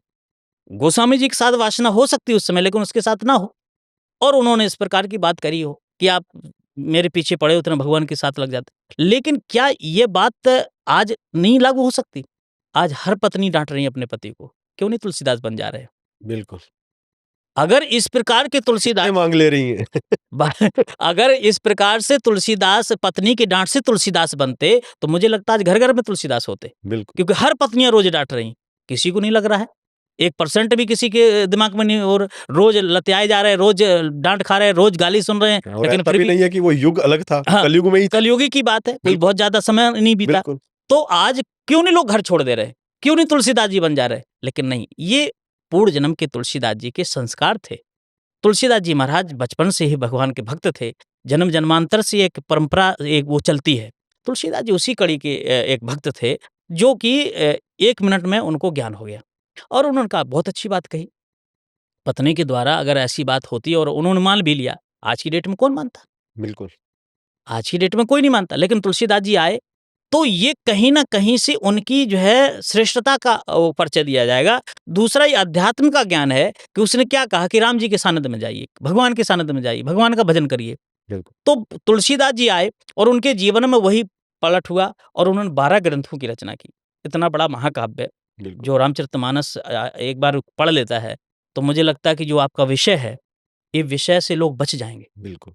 वो कभी भी आत्महत्या करने की स्थिति में ही नहीं रहेंगे, सुसाइड करने की स्थिति में ही नहीं रहेंगे। जो भी एक रामचरितमानस मन से एक बार पढ़ ले, क्योंकि उसमें संबंधों की कहानियाँ हैं। बिल्कुल, रामचरितमानस में राम जी ने किया क्या है? पिता के साथ कैसा संबंध होना चाहिए, भाई के साथ कैसा संबंध होना चाहिए। आप सोचो महाभारत के भाइयों को और रामचरितमानस के भाइयों को जोड़ लो। महाभारत में ज़मीन के लिए मर रहे भाई-भाई, बिल्कुल। सत्ता के लिए मतलब पूरा युद्ध हो गया और आपस में मर गए और यहाँ पर भाई-भाई सत्ता छोड़ रहे हैं। दूसरे के लिए सत्ता छोड़ रहे छोड़ रहे हैं। बिल्कुल, वो कह रहे नहीं, पिताजी ने कह दिया मेरे भाई मेरे ही जैसा है, वो सिंहासन पर बैठेगा मुझे अच्छा लगेगा। राम जी छोड़ के चले गए। बिल्कुल, भरत जी आए बोले नहीं ये मेरी सत्ता ही नहीं है, संपत्ति सब रघुपत की है, ये तो भगवान की संपत्ति है, बिल्कुल, हम कैसे बैठ सकते हैं? ये प्रेम है। तो रामचरितमानस पढ़ना और उसको जीवन में उतारना, तो ये आपका विषय ही खत्म हो जाएगा। सुसाइड लोग कर ही नहीं सकते ज़िंदगी में, पर समस्या है कि हम उसको ना पढ़ कर के भौतिकता के पीछे-पीछे दौड़ रहे हैं और भौतिकता में शांति नहीं है। भौतिकता में केवल कलह है और जीवन में केवल सोच-विचार रह गया है कि ऐसा कर लें, हम ऐसा कर लें, वैसा हो जाए, हम इतने बढ़ जाएँ, उतने घट जाएँ, ये चीज़ें हैं। लेकिन एक बार रामचरितमानस तो पढ़ो आप कि जो लोग बढ़ गए उन्होंने क्या कर पाया बिल्कुल, और जो लोग नीचे हैं वो कितने सुकून से हैं। इसलिए जीवन में सुकून पैसा से नहीं मिलता है, बिल्कुल, बिल्डिंगों से सुकून नहीं है। सुकून तो भगवान के हरिचरणों में है, भगवान के चरित्रों में है और अपनी मन को जो है शांत करने में ही सुकून है। बिल्कुल, मन को जितना बढ़ाओगे, उतना बड़े से बड़े बहुत धीरूभाई हों, चाहे अंबानी हों, चाहे टाटा, बिरला, कौन सुखी है? बिल्कुल, 2 रोटी चैन से नहीं खा सकते। हम लोग तो 4-5 रोटी चाप के खाएँगे और बढ़िया से हज़म हो जाता है। और उनके लिए डॉक्टर बता रहा है कि सूखे फल खा 2 ठो खाना, मूँग की दाल का पानी पीना। क्या है? मतलब बिल्कुल, अरबों आपने कमा करके भी किया खाया क्या? सोना थोड़ी-सी खाओगे, बिल्कुल, खाओगे तो रोटी ही ना। बिल्कुल, तो जीवन आपका तो बेकार हो गया। लेकिन वही जिसके पास कुछ नहीं, मस्त होकर के किसान सोता है, एक बढ़िया से खाते पी करके पेड़ के नीचे भी सो जाता है, सुकून से 4 घंटा 8 घंटा सोता है, कोई फ़र्क नहीं पड़ता। बिल्कुल, तो सुकून आपको अपने आत्मचिंतन से है। आप आत्मचिंतन करिए, आप शास्त्रों का अध्ययन करिए, इसलिए कहते हैं अध्यात्म के शरण में। पहले आपने देखा होगा कि जब माता-पिता ज़्यादातर महात्माओं के पास अपने बच्चों को ले जाते थे, ज्ञान देते थे, दादा-दादी घर में होते थे। दादा-दादी कहानियाँ बताते थे, नाना-नानी कहानियाँ बताते थे। आज स्थिति ये है कि लोग जो है लड़की पहले कहती है कि घर में कोई ना हो, वहाँ मेरी शादी हो। बिल्कुल। तो जब घर में आप अकेले रहोगे तो बच्चों के पास तुम्हारे पास तो समय नहीं। दोनों जने संस्कार कहाँ से आएँगे? ड्यूटी कर रहे हो, बिल्कुल, नौकरी कर रहे हो, बच्चों के पास समय नहीं, तुमने दाई को दे दिया, दाई क्या तुम्हें सिखाएगी? बिल्कुल, नौकरानी तुम बच्चों को ज्ञान देगी क्या? और वही जब दादा-दादी, नाना-नानी हुआ करते तो वो राम जी की कहानियाँ, कृष्ण जी की कहानियाँ, एक था राजा, एक थी रानी, ऐसा करके जो है वो कंधों में बैठा करके घुमाते हुए, तो बच्चों को बचपन बचपन से ही संस्कार रहता था बिल्कुल, और बचपन से ही अध्यात्म उनके जीवन में भरा रहता था। संतों को प्रणाम करिए, संतों को नमस्कार, आज अगर कह दीजिए संत को प्रणाम करिए तो बच्चा अदर को मोकल लेगा, बिल्कुल, क्योंकि संस्कार नहीं। बचपन से जब संस्कार नहीं, अरे महात्मा को तो छोड़ो, माता-पिता को प्रणाम नहीं करता है। तो ऐसी स्थिति में तो वो ज्ञान कहाँ से रहेगा जहाँ से शांति है? अब तो जो ज्ञान है उसमें अशांति है। तो ऐसी स्थिति में आज जितनी सुसाइड लोग कर रहे हैं, जितना आत्महत्या कर रहा है, उसका कारण केवल ये है कि हम अध्यात्म से दूर हो गए। हमने अपने शास्त्रों का चिंतन करना छोड़ दिया। हमने संतों की वाक्य सुनना बंद कर दिया। संतों का जो उपदेश है, उनको मानना बंद कर दिया। उसका कारण है कि हम आज परेशान हैं और छोटी-छोटी बातों को दिमाग में रख कर के गूँजने लगते हैं और इसके बाद हम डिप्रेशन में चले जाते हैं और आत्महत्या कर लेते हैं। इंसानों में शायद ना डर भी नहीं रहा, मतलब कि पहले इंसान ना कुछ भी पाप करने से पहले डरता था कि यार मुझे बिल्कुल, कहीं न कहीं इसको भुगतना पड़ेगा। जैसे अभी आपने बीच में ना एक बात छेड़ी थी रिलेशनशिप्स को लेके कि आज इससे प्रेम किया वो छोड़ गई है वो। अब ऐसे कुछ लोग लड़की या लड़के प्लानिंग करते हैं पूरी कि भई मैं इसको लूट लूँ। बिल्कुल, अगर लड़की है तो वो कि मैं पैसा लूट लूँ, लड़का है तो वो वासना उसमें बिल्कुल, कि मैं लूट लूँ। सामने वाला जानता है कि मेरे साथ ये लूटना चाहता है, फिर भी वो उसके साथ प्लानिंग प्लॉटिंग करता है। बिल्कुल, फिर एक बंदे को डिप्रेशन में छोड़ के जब उसको छोड़ता है तो अगला जिसने अपना सच्चे मन से निभाया, ठीक वो तो बात। डिप्रेशन में जाएगा, जाएगा। तो ऐसे लोगों को डर है ही नहीं कि हम किसी के साथ गलत कर रहे हैं। मतलब एक हमारा दोस्त था, वो उसने उसका ब्रेकअप वगैरह हुआ, तो उसने दिवाली पे ना कुछ गिफ्ट भेज दिए फिर भी अपनी गर्लफ्रेंड को कि यार वो वापस जोड़ने की ठीक कोशिश में ना, ठीक बात। तो 2 गिफ्ट भेजे जैसे उसने कि एक खाने-पीने का और दिवाली पे जैसे मिठाइयाँ वगैरह, वो उस लड़की ने रख ली।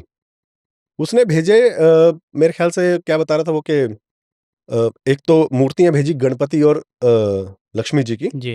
वो लौटा दी। हुँ, मतलब आप सोचिए कि दिवाली वाले दिन, धनतेरस वाले दिन आपके घर पे गणपति जी आ रहे हैं, किसी भी सोर्स से आ रहे ठीक हो, बात है। आपने दरवाजे से वापस भेज दिया, मुझे नहीं चाहिए। खाने-पीने की चीज़ें नहीं लौटाई। हुँ, तो ये जो लालच आपके मन में भरा हुआ है, लोगों के मन में, तो पाप करने से डरते तो है नहीं। आज एक जैसे प्रेमानंद महाराज जी को हम कई बार सुनते रहते हैं, तो वो कहते हैं कि ये आजकल के जो जनरेशन है ना, ये डोने पत्तल की तरह किसी के सामने ही बिछ जाती हैं। हुँ, बिल्कुल। तो ऐसे इंसानों को वही हम कहते हैं कि मतलब तवाइफ या वैश्य ही कहा जाता है, चाहे वो मर्द भी हो, चाहे वो औरत हो। मतलब लोगों में जो पाप खत्म हो गया, जो आप कह रहे हैं ना कि घरों में संस्कार रहे ही नहीं। तभी आज 10-12 साल का बच्चा भी इंटरनेट पे जाके गंदी-गंदी चीज़ें ही देखता है। हुँ, वो सर्च करता है, बिल्कुल, मतलब उस लेवल तक का कि आप सोच नहीं सकते। तो ये संस्कार ही हैं शायद। बिल्कुल। तो ये पाप का जो डर खत्म हो गया है, तो ये इस दुनिया को कहाँ लेके जाएगा? यही बात मैं यही कहना चाह रहा हूँ कि आज जो बच्चों में नई पीढ़ियों में आप देखिए छोटा-सा बच्चा है उसको किस ढंग से लोग अपने गार्जियन मोड़ रहे हैं। जो आस-पास देख रहा है वो वही सर्च कर रहे हैं नेट वही पे। सर्च करेंगे। अच्छा सर्च के साथ-साथ बच्चों से भी लोग कमवाना चाहते हैं। आप बिल्कुल। सोचिए ये भी एक बहुत बड़ा विषय है। हाँ, आजकल चल रहा है। 5 साल का लड़का हो गया, उससे आप कमाना शुरू करोगे, रील बनाओ तो ये करो, तो वो ऐसे-ऐसे शब्दों का प्रयोग करके वो बनाता हमारे व्यू बढ़ जाएँगे तो हमको ये पैसा आ जाएगा। पैसा आने हाँ, लग वही जाएगा। लालच। लालच, तो ये लालच भी कहीं न कहीं से नई पीढ़ी को खत्म कर रहा है बिल्कुल, और यही स्थिति है। आज लड़कियों की स्थिति क्या है, लड़कों की स्थिति क्या है, किसी से छिपा नहीं। लड़की एक पर निर्भर नहीं है, बिल्कुल, लड़का भी एक पर निर्भर नहीं। बिल्कुल, पहले लोग जो है मोबाइल नहीं हुआ करता था, पत्री पहुँचती थी महीनों, पत्र भी बिल्कुल। लिखते तो महीनों वही पत्र जाता था, बिल्कुल, फिर उसका रिटर्न महीनों में आता था। बिल्कुल, मतलब सालों तो ऐसी बीत जाती थी, लोग बात नहीं कर पाते थे। बिल्कुल, डर भय अलग था। आज जो आपने कहा डर नहीं, अध्यात्म का डर नहीं है, पतन का डर नहीं है, पाप का डर नहीं है। ये सारी चीज़ें डर गई हैं और जब तक डर भी जीवन में नहीं देखो जब राक्षस और देवता लड़ते थे, तो राक्षसों के मन में जब देवासुर संग्राम के पहले की मैं बात बता रहा हूँ, जब देवताओं ने अमृत नहीं पिया था, हुँ, हुँ, तो देवताओं के मन में भय रहता था मर जाएँगे और राक्षसों के मन में भय नहीं था बिल्कुल, कि हम मरेंगे। तो वो जीत जाते थे, देवता हार जाते थे बार-बार। एक बार नारद जी पहुँचे और राक्षसों से कहा कि तुम लोग इतना भयंकर युद्ध करते क्योंकि नारद जी ही एक ऐसे थे कि दोनों तरफ चलते थे। तो नारद जी का दबदबा मतलब था। बिल्कुल, तो वो जाके बोले कि देखो मान लो विचार करो तुम लोग, भाई दबे अगर तुम सारे देवताओं ने मिल कर के तुम्हें मार दिया, क्या ज़िंदगी है? मर जाओगी, ये साम्राज्य सब पड़ा रह जाएगा, अच्छा नहीं रहेगा झगड़ा। अब उन्होंने मरने का भय जैसे ही घुसेरा, दिमाग में डाला, हाँ, दिमाग डाला, राक्षसों के दिमाग में है बात तो सही कह रहे हैं, अगर मरते-मरते मर गए तो ये क्या होगा मेरा? सब बाल-बच्चे, वैभव ये सब खत्म हो जाएगा। अब उनके मन में डर घुस गया। डर घुस गया तब इसके बाद जब संग्राम हुआ तो हार गए इस बार। क्योंकि अब वो लड़ जो रहे थे ना, तो वो डर-डर के लड़ रहे थे, अपने बचा कर के लड़ रहे मन थे में कि एक हम डर मर बैठा, हाँ, डर बैठ बिल्कुल, रही है और पहले उनको मरने का ही डर नहीं था। बिल्कुल, तो ये डर बहुत बड़ी चीज़ है, चाहे वो अध्यात्म का डर हो। बिल्कुल। पहले क्या था, महात्माओं के अंदर जो डरा वो देव, जो नहीं डरा वो राक्षस। राक्षस। बिल्कुल, तो पहले भी जैसे महात्माओं को लोग डरते थे, अरे श्राप दे देंगे, बिल्कुल, ऐसा हो जाएगा तो मेरा जीवन खराब हो जाएगा। आज लोग वो भी डर खत्म हो गया। बिल्कुल। यद्यपि पतन हो रहा, हाँ, ऐसा नहीं क्योंकि कि एक पतन नहीं उम्र हो के रहा। बाद आपका शरीर तो खत्म हो ही हाँ, जाएगा। खत्म हो ही जाएगा, तब आपका शरीर किसी को नहीं चाहिए, किसी को नहीं आपका पैसा भी एक दिन खत्म हो जाएगा। खत्म हो जाएगा। फिर सब अरे हम कहा तब आप आप सिर्फ लात ही पड़ेगी। कोरोना में इस चीज़ को देखना चाहिए, लेके पास अरबों रुपए था, लेकिन बिल्कुल, जान नहीं बचा पाया जान नहीं पैसा, बचा पाए। पड़ा रह गया, जान चली गई। बिल्कुल, तो अध्यात्म जो ज़िंदा रहा, अध्यात्म जो जिया आप समझो कोरोना काल में कितने महात्मा मरे। बिल्कुल, मुश्किल से 1% एक आध बिल्कुल, जो बिल्कुल, बिल्कुल अध्यात्म से वो भी केवल भेषधारी होंगे, मुझे लगता बिल्कुल, है। बहुत कम महात्मा की मृत्यु हुई है। बिल्कुल। जो वृद्ध थे बेचारे, जिनका शरीर कृशकाय हो गया होगा या बहुत ज़्यादा जिनके शरीर में क्षमता नहीं रही होगी और लपेटे में आ गए। क्योंकि साधु अध्यात्म भी काम तो करता है। बिल्कुल, अब जैसे हम ही उस समय करीब 3-4 हज़ार रोज़ भोजन पैकेट बना कर के बाँटते थे पूरा, तब उस दौरान पकड़ ले अलग विषय है। लेकिन ज़्यादातर कौन मरे? जो ज़्यादातर वही लोग मरे हैं जिनको अध्यात्म से कोई मतलब नहीं था। बिल्कुल, जो शरीर को बिल्कुल ख़त्म कर चुके थे, उन्हीं को लपेटा में लिया। बिल बाकी जो सही रहेगा, तटस्थ रहेगा, अध्यात्म से जुड़ा रहेगा, आज वही स्थिति बच्चों के जीवन में हो गया। बच्चे अध्यात्म से कोसों दूर हो गए बिल्कुल। और ये माता-पिता के लिए भी कष्टदायी है। आज महाराज अमेरिका में लड़का रह रहा है, आपने बड़ा बढ़िया से पढ़ाया-लिखाया, अपना जीवन बिता दिया उसके लिए और वो हमारा लड़का इंजीनियरिंग कर रहा है विदेश। बात आते समय पता चला कंधा तक नहीं मिल रहा है माँ-बाप को। हाँ, फ़ोन कर दे रहे हैं लोग। ये पंजाब में ना काफ़ी चल भी रहा है। एक वहाँ पे एक एनजीओ है जो काम करती है। मैं उस एनजीओ का नाम भूल रहा हूँ, कभी याद आएगा तो मैं ज़रूर मेंशन करूँगा। तो वो लोग क्या करते हैं, उन्होंने एक कहानी सुनाई कि एक कोई 2 भाई दोनों बाहर अमेरिका में रहते थे और यहाँ पे अकेली माँ थी। 4 दिन हो चुके थे, उस माँ को किसी ने देखा नहीं, तो घर से बदबू आने लगी। तो आस-पड़ोस के लोगों ने इस एनजीओ को ही बुलाया कि यहाँ पे ना ऐसे-ऐसे। तो वो लोग अंदर गए तो देखा कि उनकी मृत्यु हो चुकी है। इन्होंने उनको बेटों को फ़ोन किया, तो वो कहते हैं अब हम तो आ नहीं पाएँगे, आप कर दो जो हुँ, करना है। मतलब एक माँ-बाप जिन्होंने आपको मेहनत करके आपके सपने पूरे करने के लिए आपको बाहर भेजा, ठीक बात। लेकिन आप कंधा देने भी नहीं पहुँच पाए। मतलब जो उनका हक है, बिल्कुल, भैया भाई सुल्तान आदमी सोचता है आपको कि मेरी महागनी जो देगा वो बेटा देगा, वो बिल्कुल, बेटा नहीं दे पाया। और आप कह रहे हो कि अरे! तो ये मतलब दुनिया किस तरफ जा रही है? ये पैसों का लालच, तो ये चीज़ों पे तो वही वही मैं कह रहा हूँ कि आज माता-पिता को कंधे नहीं मिल रहे हैं, अग्नि नहीं मिल रही है और माता-पिता जो अपना जीवन बर्बाद कर देते जिस संतान के लिए, अपने आप को निछावर कर देते कमा-कमा के 1-1 रुपए, 2-2 रुपए जोड़-जोड़ करके, बेटा मेरा पढ़ जाएगा तो इंजीनियर बन जाएगा, 4 पैसा कमाएगा तो परेशान नहीं होगा। बिल्कुल, मतलब क्या सोच रहती है। लेकिन वही बच्चे या तो बाहर चले जा रहे हैं और अगर यहाँ पर भी हैं, तो स्थिति ये है कि अगर ब्याह हो गया, तो माता-पिता पत्नी के कहने से लोग डाल दे रहे हैं अनाथ आश्रम में। बिल्कुल, तो ऐसी स्थिति में आज केवल अगर जो घटनाएँ घट रही हैं, उसका केवल एक रीज़न है कि हम अध्यात्म से दूर हो गए। हमने शास्त्रों को पढ़ना बंद कर दिया। हमने जो पढ़ाइयाँ हैं, आज आप मुसलमानों को देखो, मुसलमानों के बच्चों को हर एक बच्चे को कुरान याद आता है। बिल्कुल, वो नमाज़ पढ़ेंगे तो कुरान की आयतें पढ़ेंगे, बिल्कुल। ठीक है? हमारे यहाँ अगर कहो कि संस्कृत पढ़ो, बोले संस्कृत आती नहीं है। हुँ, अच्छा, कुछ लोगों ने हमारे लोगों ने भी भय दिखा दिया कि अशुद्ध मत पढ़ो, अशुद्ध पढ़ोगे तो अनर्थ हो जाएगा। अरे भाई काहे का अनर्थ हो जाएगा? शुरू तो हम करो। हम स्तुति कर रहे हैं भगवान की, बिल्कुल, तो भगवान की स्तुति करते में अनर्थ भगवान तो केवल नमाज़ सुनते हैं। बिल्कुल, आप एक बार शुद्ध करोगे, अशुद्ध करोगे, दूसरी बार शुद्ध हो जाएगा, तीसरी बार, चौथी बार, कभी तो होगा। लेकिन नहीं, पहले ही से भय दिखा दिया। अरे हम किसी का अहित करने के लिए थोड़ी-सी जैसे किसी का अहित करने के लिए जब मंत्र पढ़ा जाता है, तो उसमें अशुद्धि का विशेष ध्यान रख जाता है। हम तो भक्ति कर रहे हैं, भगवान की स्तुति गा रहे हैं, तो स्तुति में शुद्ध-अशुद्ध तो होता रहता है। अमृत में वेदवाणी जो चीज़ गिरेगी वो अमृत ही रहेगी। अमृत रहेगी, तो उससे कोई फ़र्क नहीं पड़ता। लेकिन ऐसा भय दिखा दिया कि हम लोग संस्कृत से भी दूर हो गए। अपने सनातन किसी भी आज के हिंदू लड़के से पूछो कि पूरा हनुमान चालीसा याद है? नहीं होगा। बिल्कुल, बिल्कुल, और उनके हर एक बच्चे को कुरान याद है। बिल्कुल, वो नमाज़ पढ़वाते हैं, सब चीज़ करवाते हैं, संस्कार दिलाते हैं। उनके यहाँ कुरान पढ़ाया जाता है, उनके यहाँ मदरसों में शिक्षा दी जाती है। और वही बच्चों में कट्टरता भी वो आ जाता है क्योंकि हम तो उसके पहलू हैं, मैं तो गुरु हूँ उन लोगों का। हुँ, हुँ, तो मेरे यहाँ तो आप कभी भी सर्च करिएगा कि मुस्लिम महिलाओं ने उतारी गुरु आरती, तो मेरा ही आएगा। तो यहाँ तो लोग आते हैं, तो मुझे पता है कि उनके यहाँ क्या होता है, मैं तो बहुत अंदर तक घुस-घुस के देख चुका हूँ। हुँ, और जातियों जहाँ तक हमारे ऊपर लोग जातियों में भारी कर दिया, उनके यहाँ 132 जातें हैं। हमारे यहाँ इतनी जातें नहीं जैसे उनके यहाँ जाति हैं। लेकिन वो धर्म के नाम पर एक हो जाते हैं। बिल हम धर्म के नाम पर भी उपदेश देने लगते हैं कि बिल्कुल, नहीं यहाँ मंदिर नहीं होना चाहिए, अस्पताल होना चाहिए, बिल्कुल। मैं तो विद्यालय ये होना दोनों चाहिए। होने चाहिए। हाँ, तो इस प्रकार की गति अरे भैया जहाँ अस्पताल है तहाँ इतने अस्पताल बनाओ अस्पताल ना अब भाई। तो मंदिर चला रहे हैं हिंदुस्तान में, हाँ, लोगों को तो पता ही नहीं होगा। लोग किसी समय पे कहते थे कि मंदिर क्या देगा? आज बिल्कुल। मंदिर से सरकारें चल रही हैं। मैं बल्कि सिखों के गुरुद्वारे और मंदिर जैसे यहाँ पे दिल्ली में एक यहाँ पे है क्या नाम है आपका आश्रम के पास एक गुरुद्वारा है, एक तिलक नगर में मंदिर है, वो लोग बहुत सस्ते में आपको डायलिसिस करवाते हैं। बिल्कुल, मतलब डायलिसिस ऐसी चीज़ जो इतनी महँगी है प्राइवेट अस्पतालों में, वहाँ पे आप जाओगे तो कहीं फ्री है, कहीं ऐसा है कि ₹500 ₹600 में डायलिसिस हो रहा है लोगों का। बताइए। बिल्कुल, नहीं, ऐसे कई जगह है, आप मठों में आपके क्या है कि जो मठ हमारे पास जिनके पास संपत्तियाँ हैं, होता क्या है कि लोग हर एक मठ को नहीं समझ पाते। बिल्कुल, जैसे कि 90% मठ ऐसे हैं जिनके पास पैसा नहीं है, आज की डेट में भी। बिल्कुल, वो भी भीख माँग कर के ही आश्रम चला रहे हैं और 10% ऐसे हैं जिनके पास प्रॉपर्टियाँ हैं। तो वो 10% लोगों को तो दिखाई दे रहा है।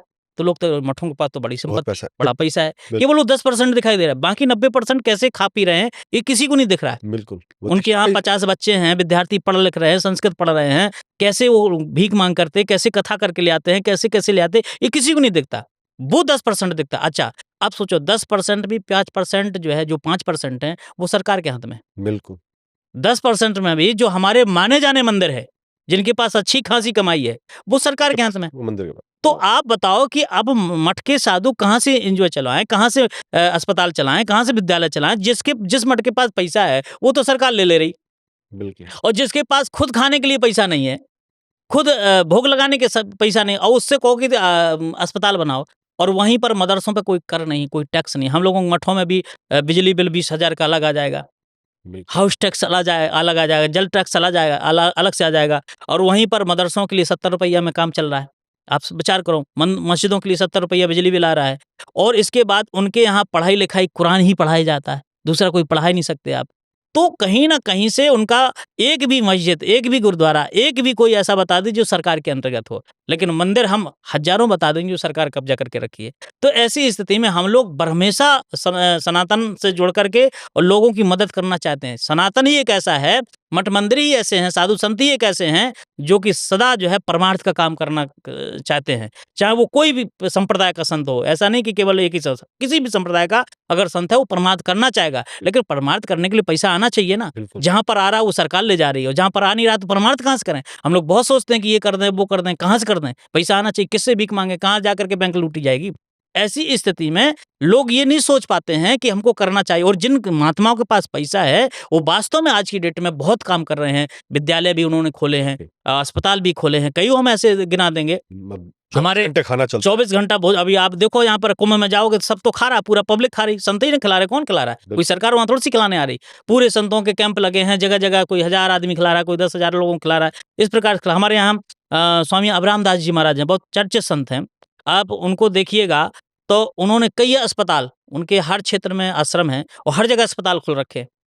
वो फ्री सेवा हो रही, जैसा आपने बिल्कुल, कहा कि ₹500 में डायग्नोसिस हो रहा, उसी प्रकार फ्री सेवा, बिल्कुल। मतलब पूरा निःशुल्क सेवा है, कहीं से कोई वो नहीं है। तो ऐसी हर जगह चल रहा है। हमारे यहाँ सुदामा कुटी है वृंदावन में, आप वहाँ चले जाइए, 2000 3000 रोज़ लोग भोजन कर रहे हैं। बिल्कुल। कहाँ से आ रहा है भोजन? भई आदमी 10 लोगों को घर में 2 लोगों को भोजन कराने में हालत खराब हो जाती है। और वो द 3000 4000 लोगों को रोज़ भोजन करा रहा है। तो वो आप ही का पैसा ना हम लोग खिला रहे हैं, जो हमारे पास आ रहा है, तो हम अपने लिए क्या लगा रहे हैं? हम लोग तो अपने लिए तो कपड़ा तक नहीं खरीदते, अपने जो आप लोग देते हैं वही कपड़ा पहन लेते हैं। तो ऐसी स्थिति में हम सनातनी जितने साधु संत हैं वो परमार्थ करते हैं, आपका पैसा आप ही पे लगा देते हैं, बस इतना है कि हम लोग इकट्ठा करके लगाते हैं, 4 जगह से जोड़ करके लगाते हैं। इसलिए अध्यात्म चर्चित है और आज भी मैं डंके की चोट से कह सकता हूँ कि जो अध्यात्म से जुड़ा रहेगा, वो कभी भी व्यक्ति भटकेगा नहीं, कभी वो बेमनस्त हो नहीं सकता, कभी उसका जो है संस्कार गलत नहीं हो सकता।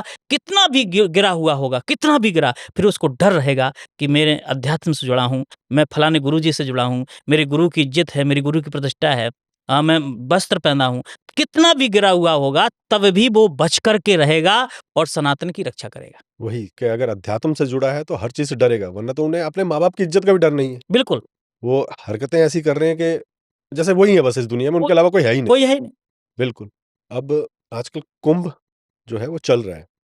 तो सबसे पहले तो ये जानना चाहेंगे कुंभ की मान्यताएँ क्या हैं और उसका महत्व क्या है? देखिए, कुंभ हमारे यहाँ जिस समय देवासुर संग्राम हुआ, हाँ जी। उसके पहले समुद्र मंथन हुआ।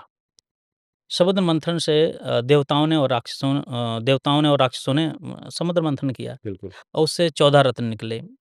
उसमें सबसे पहले जो है विष निकला, हाँ जी। जो भगवान शंकर को पिला दिया गया।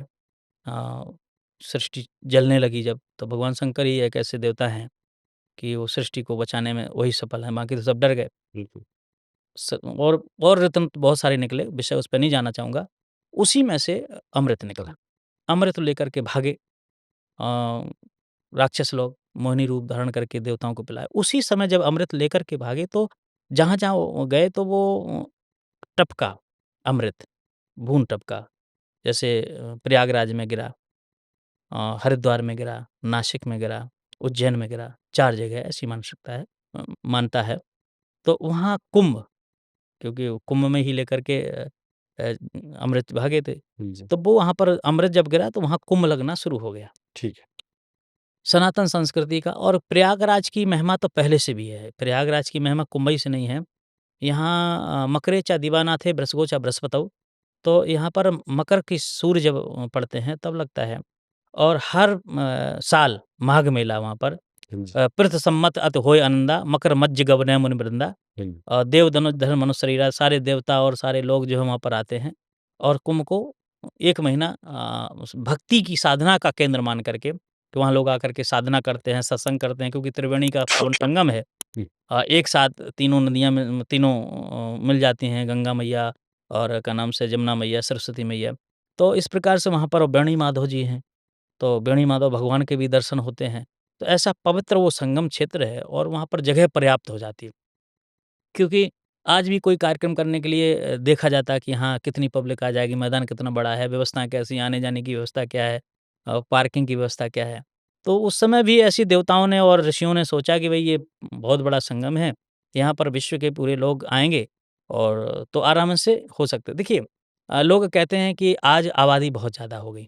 बिल्कुल।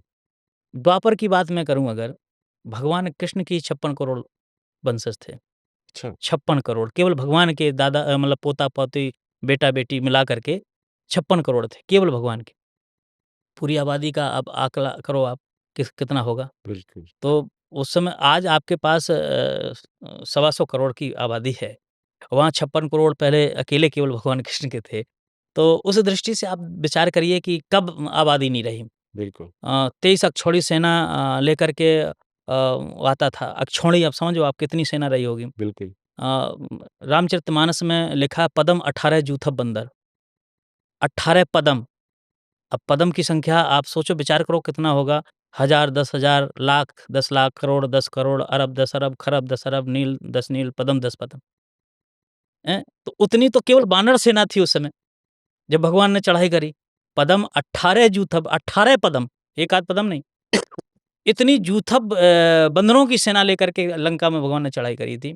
तो बोलो आबादी की स्थिति क्या रही होगी? बिल्कुल, बिल्कुल, विषय वो नहीं है, पर आज हम कंट्रोल नहीं कर पा रहे हैं कि हमारी क्या है। तो उस प्रकार से वहाँ पर काफ़ी अच्छा संगम क्षेत्र में जगह मिलती है, तो कुंभ का रूप भी हो जाता है। तो हर साल जो है माघ में मेला लगता है और हर साल बहुत आनंद आता है। तो इसलिए वहाँ पर क्या जो अध्यात्म की धारा बहती थी, जो 3 धाराएँ बहती सो तो बह ही रही हैं। जो अध्यात्म की धारा इसलिए साधु समाज को प्रयागराज कहा गया। ल स साधु समाज को लहै चार फल अचेतन साधु समाज प्रयाग। जैसे एक प्रयागराज तो वो है, जो स्थिर है, चल नहीं सकता है। हाँ जी, लेकिन साधु समाज प्रयागराज ये चलता-फिरता प्रयागराज है। सब है सुलभ सब दिन सब देशा, सेवत सादर समन कलेसा। ये सबको सुलभ है क्योंकि हर जगह साधु मिल जाएँगे, हर देश में मिल जाएँगे। बिल्कुल, सबको सुलभ है और ये साधु संगत आने से क्या है वहाँ पर जो भक्ति रस बहती है, जो ज्ञान का रस बहता है, जो वेदांत की चीज़ें आती हैं, वही तो कुंभ है, वही तो प्रयागराज है। इसलिए वहाँ पर भी क्या होता है, ब्रह्म निरूपण धर्मविद वर्ण है तत्व विभाग, कहें भगवत भगवंत कहे संयुत ज्ञान विराग। ब्रह्म का ही निरूपण तो हम आत्मा करते हैं। बिल्कुल, आज विषय में ज़रूर कहना चाहूँगा कि थोड़ा दिखावा का समय आ गया है। परिस्थितियाँ बदलती हैं, समय बदलता है, लोग बदलते हैं, तो व्यवस्थाएँ बदलती हैं। बिल्कुल, आज लोग वहाँ पर जाते हैं तो उन्हें एसी रूम चाहिए, तो व्यवस्थाएँ बढ़ी। पहले लोग वहाँ झोपड़ी में धूना लगा कर के भी 1 महीना बिता लेते थे। बिल्कुल, रावटी लगा कर के, पन्नी का लगा के 1 महीना बिता के, उस समय भक्ति का पराकाष्ठा थी। बिल्कुल, आज भक्ति कम हो गई, दिखावा ज़्यादा हो गया। हमारा पंडाल बड़ा होना चाहिए, हमारा गेट बड़ा होना चाहिए, हमारी व्यवस्थाएँ अच्छी होना चाहिए और वो कारण एक है भक्तों की विशेषता। भक्त कहते हैं महाराज जी वो मैं आऊँगा, मेरा परिवार आएगा, मेरी बेटी आएगी, मेरा बेटा आएगा और हमारे लिए 4 रूम बनवा दीजिए। बिल्कुल, अब भक्त पैसा दे रहा है, महाराज जी को बनवाने में क्या जाता है? ठीक है भई, तुम पैसा दे रहे हो, बनवा देता हूँ।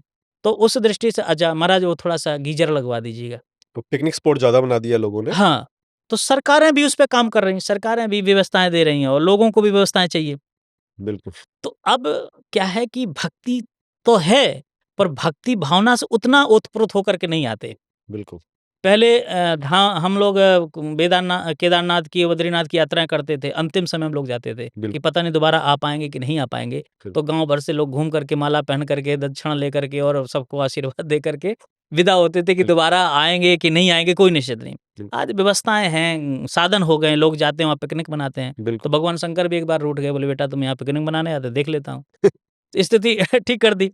तो आप अध्यात्म को जो है पिकनिक स्थल बनाओगे तो कभी न कभी उसका परिणाम गलत जाएगा। बिल्कुल, उसी प्रकार से आज कुंभों में निश्चित रूप से वैभव ये देश का दिखाई दे रहा है।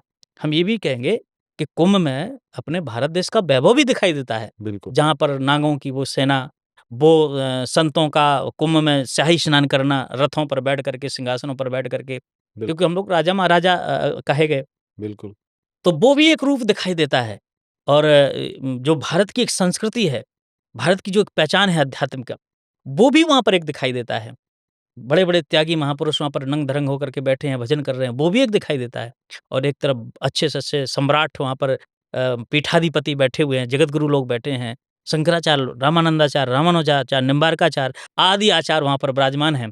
तो उनकी भी एक अपनी वैभव है, अपना एक विशेषता है। सत्संग चल रहा है, हर पंडालों में कथाएँ हैं, कहीं रासलीलाएँ हो रही, कथाएँ हो रही, तो कहीं कीर्तन हो रहा है, कहीं लोग हवन कर रहे हैं। तो ये भी एक अपने आप में अद्भुत है और देखने के बाद आँखों में सुकून मिलता है। ये भी एक मेरा देश है, ये भी मेरे देश में ऐसा भी होता है। तो कहीं न कहीं जो दूसरे देशों में देखने को नहीं मिलता है, वो हमारे भारत देश में ये चीज़ें दिखाई देती हैं। तो मुझे लगता है इसको भी जीवित रखना सरकारों का भी काम है और हम सबका भी दायित्व है, क्योंकि यही हमारी संस्कृति है, यही हमारा पहचान है देश की।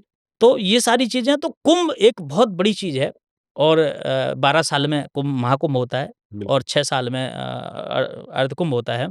तो इस प्रकार से इसका भी एक महत्व है और लोग स्नान करते हैं, तो स्नान का भी महत्व है। लोग जो है जाकर के उस ठंडी में टुकड़ते हैं। बिल्कुल, जहाँ पर कीचड़ पे नहाने पे हालत खराब होती है, वो गंगा जी का ठंडा-ठंडा जल में, लेकिन वहाँ कोई भेद नहीं रहता। आप समझो, लोग कहते हैं कि मठ मंदिरों से जाति ल्याई गई है, ब्राह्मणों ने जाति ल्याई, साधु ने जाति दी। गंगा जी में स्नान करने कोई जाता रोकता है कि तुम कोई रोकता है? कोई पूछता है, कोई टोकता है? सारे लोग उसी घाट पे लोग स्नान कर रहे हैं। यही तो संस्कृति है भारत की। इसलिए मठों मंदिरों से नहीं, जाति संविधान से आई है। जाति आपके सरकारी कागज़ों से आई है। आज जाति प्रमाण पत्र हम महात्मा लोग नहीं देते। बिल्कुल, जाति प्रमाण पत्र तो सरकारें दे रही ना, आप बंद कर दीजिए। क्यों आप जाति प्रमाण पत्र देते हो भाई? तो आपको जाति प्रमाण पत्र देना, इसके बाद लोगों को आरोप ये लगाना है कि वो तो महात्मा लोग जो है जाति बगा रहे हैं।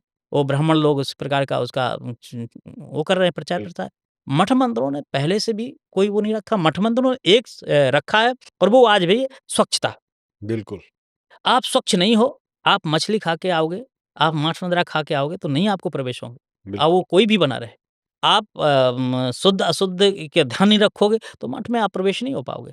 अब स्थिति ये है कि जो थोड़ा-सा अपने आप को कहता है कि हम ओबीसी हैं, अब वो तो खान-पान उनका हाई है, तो हम कैसे तुम्हें प्रवेश देंगे भाई? बिल्कुल, आप कहोगे कि हम कुछ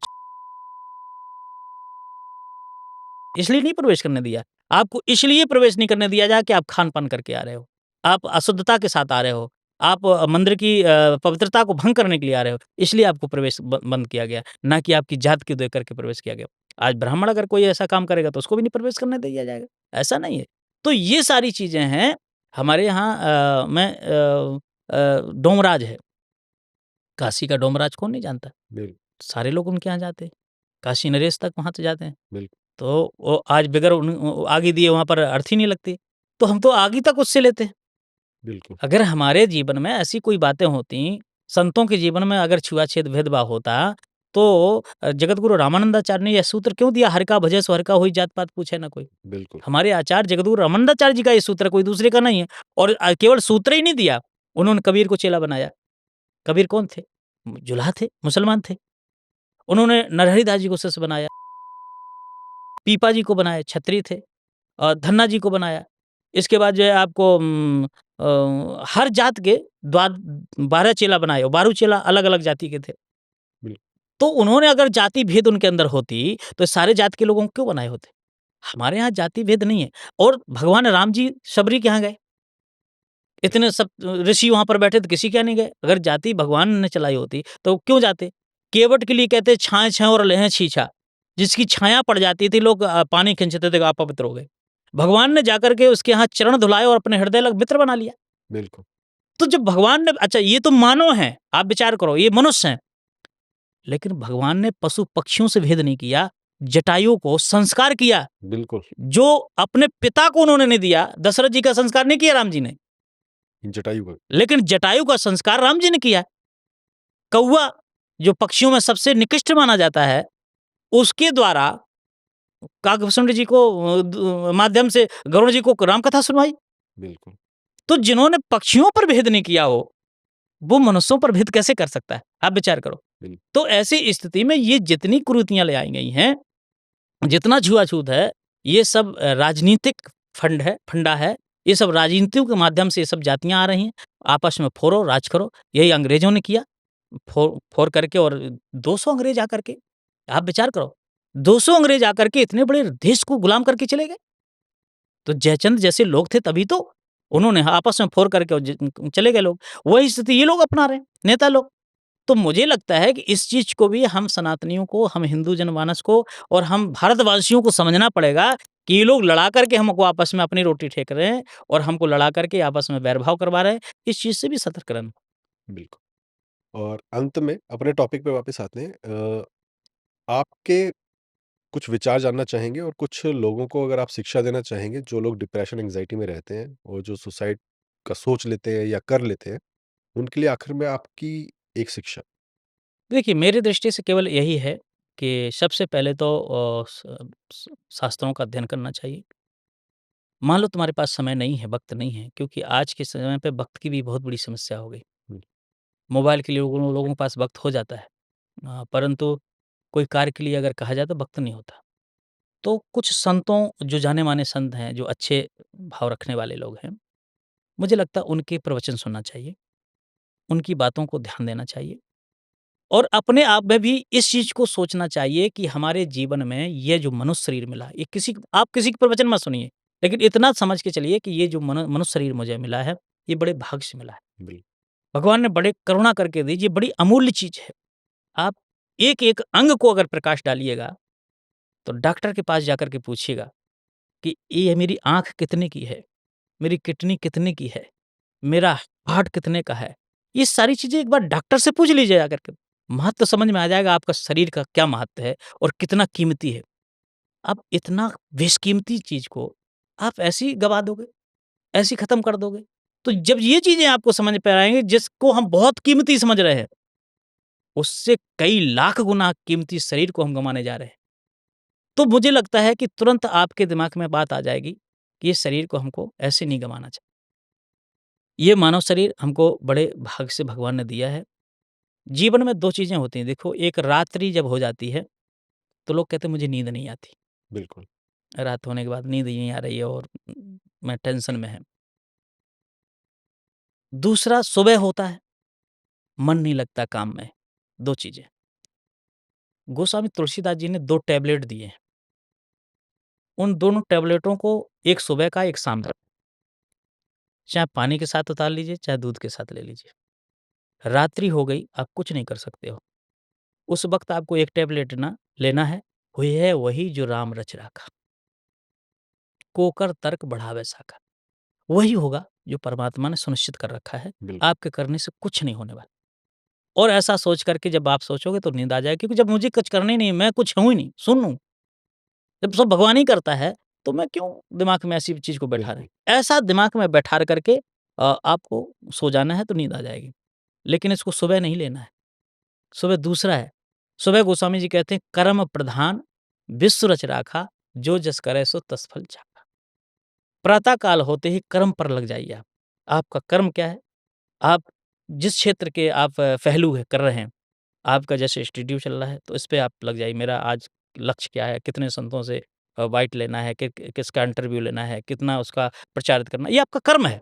बिल्कुल, उसी प्रकार से साधु का कर्म है, सुबह उठ कर के हमको कितने भजन करना है, कितना जप करना है, कितना अनुष्ठान करना है, वो कर्म है उसका, किसको कथा सुनाना है। ऐसी प्रकार से हर व्यक्ति अपने कर्म पर लग जाना चाहिए। ये सुबह का टैबलेट है कर्म प्रधान, प्रधान ही कर्म है।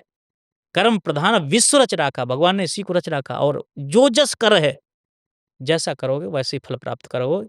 नहीं करोगे तो कुछ नहीं मिला होगा, ऐसे सोचते रह जाओगे, कुछ मिलने वाला नहीं है। तो ये 2 टैबलेट आपके जीवन में गोस्वामी तुलसीदास जी ने दिए हैं। इन दोनों टैबलेटों को दिमाग में रख कर के चलाओगे और ज़िंदगी को बहुकीमती मान करके कि ये शरीर मेरा कोई साधारण शरीर नहीं है, बहुत कीमती शरीर है, जो हमारी सारी प्रॉपर्टी से कहीं कई लाख गुना ज़्यादा कीमती है। तो जब हम प्रॉपर्टी छोड़ सकते हैं, गर्लफ्रेंड छोड़ सकते हैं, माता-पिता छोड़ सकते हैं, परिवार छोड़ सकते हैं, तो साहब ये शरीर को आप इतना क्यों ध्यान नहीं दे रहे? उससे बड़ा ये शरीर महत्वपूर्ण है, इसलिए शरीर पर विशेष ध्यान रखो, इसको जीवित रखेंगे, तभी हम कुछ कर पाएँगे। हम जब जीवित ही नहीं रहेंगे तो हम कर क्या पाएँगे? मान लो हम जिसको पाना चाहते हैं, शरीर रहेगा तभी तो पा पाएँगे। बिल्कुल। या उसने हमारा अपमान कर दिया, उसको हम अपमान करना चाहते हैं, तो शरीर रहेगा तभी तो उसका हम तो अपमान कर पाएँ। बिल्कुल, बदला भी जैसे लेना है, लोग कहते हैं हम बदला ले लेंगे, तो बदला कब लोगे? जब रहोगे तब बिल्कुल। तो उसके लिए मरना ज़रूरी नहीं है, ज़िंदा रहना ज़रूरी है। आप किसी से बदला भी लोगे, नीचा दिखाना चाहते हो किसी को, तो भी आपको ज़िंदा रहना है, कुछ बनकर दिखाना है, तो भी आपको ज़िंदा रहना है। हर परिस्थिति में आपको ज़िंदा रहना है, तभी जाकर के आप कुछ कर पाओगे। अन्यथा आप ऐसा सोच रखोगे कि मर जाएँगे, तो आप भूत बन कर के फिर हवा बन के डोलोगे, उससे कोई मतलब नहीं है। इसलिए इस चीज़ों को, पहलुओं को समझना चाहिए और शरीर को सर्वश्रेष्ठ मान करके, सबसे बहुकीमती चीज़ मान करके इसको रक्षा करें। इन्हीं शब्दों के साथ आपसे आपको धन्यवाद भी कहना चाहूँगा, क्योंकि आपने हमारे व्यूअर्स को काफ़ी अच्छी शिक्षा दी है, और आशा करता हूँ कि वो लोग अपने जीवन में इन चीज़ों को उतारेंगे और अपनी परिस्थितियों से बाहर भी आ पाएँगे। व्यूअर्स से भी कहना चाहूँगा कि जैसा कि जगत गुरु जी ने कहा कि ये शरीर ना बहुत कीमती है, और बदला लेना, बदला अलग-अलग तरीके से लिया जा सकता है, मतलब ज़रूरी नहीं है कि आपको किसी का बुरा ही करना है। माफ़, कई बार लोग कहते हैं कि यार माफ़ कर दो, माफ़ी बहुत बड़ी चीज़ है। कई लोग नहीं कर पाते हैं। उनके साथ हुआ ही इतना बुरा है कि, क्योंकि जब सामने वाले ने गलत करते टाइम नहीं सोचा, क्योंकि उन्हें पता था कि मैं गलत कर रहा हूँ, कर रही हूँ, और उसके बाद भी वो नहीं सोचते, वो पीछे नहीं हटते, बल्कि उनको और ज़्यादा दुःख पहुँचाने के लिए वो और प्लानिंग प्लॉटिंग करते हैं, और उसके बाद उस जगह पे छोड़ते हैं जहाँ पे वो लोग बिल्कुल डिप्रेशन, एंग्ज़ायटी तक पहुँच जाते हैं। तो माफ़ करना ना करना आपके हाथ में है, लेकिन जो नहीं कहीं भी कर पाते हैं ना, कुछ गलत स्टेप मत उठाइएगा, कुछ सामने वाले के साथ कुछ गलत करने की ज़रूरत नहीं है। कहते हैं कि रोज़ सुबह ना भगवान से जब आप कुछ भी यहाँ से माँगते हो ना, तो कभी न कभी पूरा होता है, तो यहाँ से बद्दुआएँ दे दो बस। गलत किया ना सामने वाले ने, बद्दुआएँ दो, ऊपर वाला खुद देखेगा, क्योंकि उसकी लाठी में, मैं हर बार कहता हूँ, आवाज़ नहीं होती, लेकिन जब वो लाठी चलाता है ना, तो आवाज़ उस जगह से आती है, जहाँ लोग सोच भी नहीं सकते। इन्हीं शब्दों के साथ अपना ध्यान रखिए, अपने शरीर का ध्यान रखिए। Thank you.